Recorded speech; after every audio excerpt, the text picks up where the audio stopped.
I'm not going to say a lot about luck today because I want to spend my time discussing the book's epigraph. Let me just say, however, that I believe the notion of luck as portrayed in the novel serves as a fascinating metaphor for one's belief in a greater power.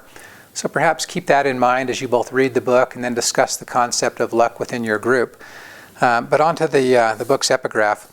I just love Buddha's words when he says, "When you realize how perfect everything is, you will tilt your head back and laugh at the sky." When I first read this, it made me think of Kevin Spacey, Alanis Morissette, and Bob Marley. Now you see what my wife has to put up with. Let's start with Kevin Spacey.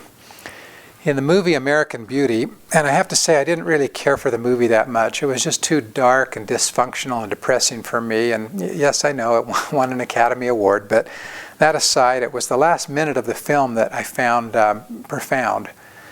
The main character, Lester, which is Kevin Spacey, he watches as his life and his family falls apart. His wife cheats on him, he loses his job, and then at the very end, he's brutally murdered. As the film ends, in the final minute or so of the film, the camera floats above the landscape, and we see the world from Lester's point of view. And we hear him speak as he reminisces about his life, and he says the following: "I guess I could be pretty pissed off about what happened to me, but it's hard to stay mad when there's so much beauty in the world. Sometimes I feel like I'm seeing it all at once, and it's too much. My heart fills up like a balloon that's about to burst. And then I remember to relax and to stop trying to hold on to it, and then it flows through me like rain, and I can't feel anything but gratitude for every single moment of my stupid little life."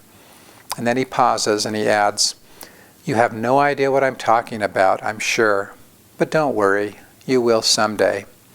It's the same message that Buddha spoke hundreds of years earlier. We hear the same message in the song by Alanis Morissette.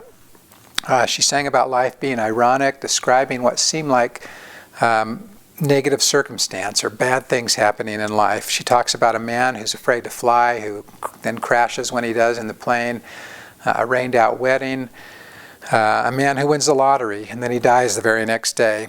But it's the very end of the song where she delivers the punchline and sort of the lesson. And she sings, "Life has a funny, funny way of helping you out." Lastly, you can't help but love Bob Marley when he channels Buddha's words and sings, "'Cause every little thing is going to be all right." In every case, it's the same message, slightly different delivery perhaps, but the same message. And it's an excellent message because it's true. I do believe Buddha.